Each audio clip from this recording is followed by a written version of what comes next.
Mwiriwe neza abantu mwese. Iyi ni studio Tongo hamwe na DJ Kamaro. Twatago ni comedy birimo. Niyo cyane wadushakiraho. Rero urabona nyine ndi kumwe ni baby mukobwa mwiza cyane. Cyo wase. Mukobwa nakeye pe. Jibwana kukiganiro gitoya tuvuga uburyo umutipa zo mu buzima bwawe umuha ibyawe yamara kukubona agacaho. Abahungu uriko mugabijirari muri gabanya ariko ari mbewe muri dutera turari batera nyine riga muko nka buriya niyo uje wambaye kora kirangaza rero cyangwa iyo wambaye ya bikini ukazwi ukibinyese buri imbere yanjye bikara bituma nkurangarira nyine karaga itafari nyine. Sasa rero nyine ikigano dufite utipa kaza akagusaba urukundo karumuha yabi nyine bitumwinene mukineneka. Wow, biterwa n'iki baho cyane umutipa ashobora kuza mugakundana akagutereta nawe ugatakaramo. Okay, nyuma bitewe n'uburyo uri kumwitwaraho abantu bagira behavior zigiye zitandukanye.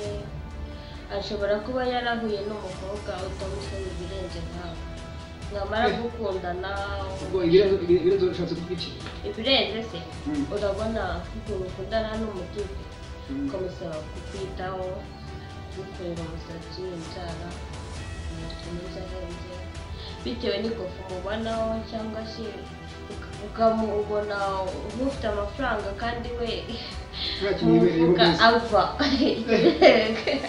uko mwikofi aba afite imvune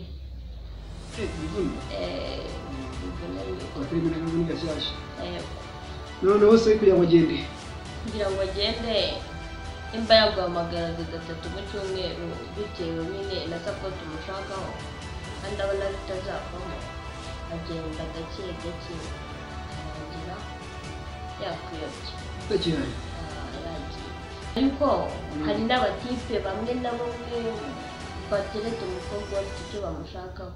Iyo bakibuze rero igihe bagenda bakamusiga kandi baramushyize mu rukundo.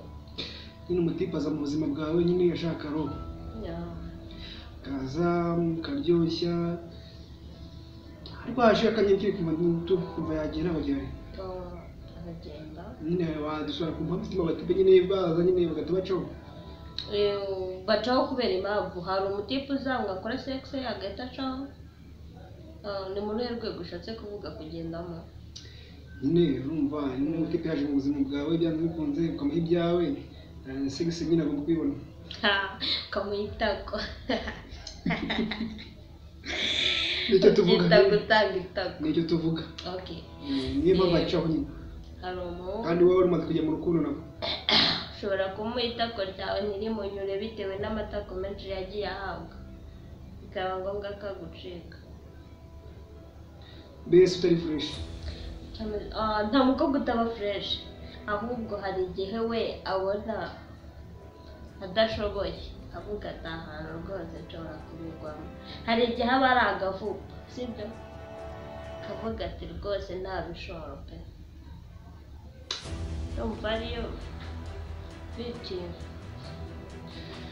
Anyway, ikiganiro dufite ni ikiganiro cya minota 3 n'amasegonda 50 kirarangiye. Murakoze bafana bacu. Bye bye.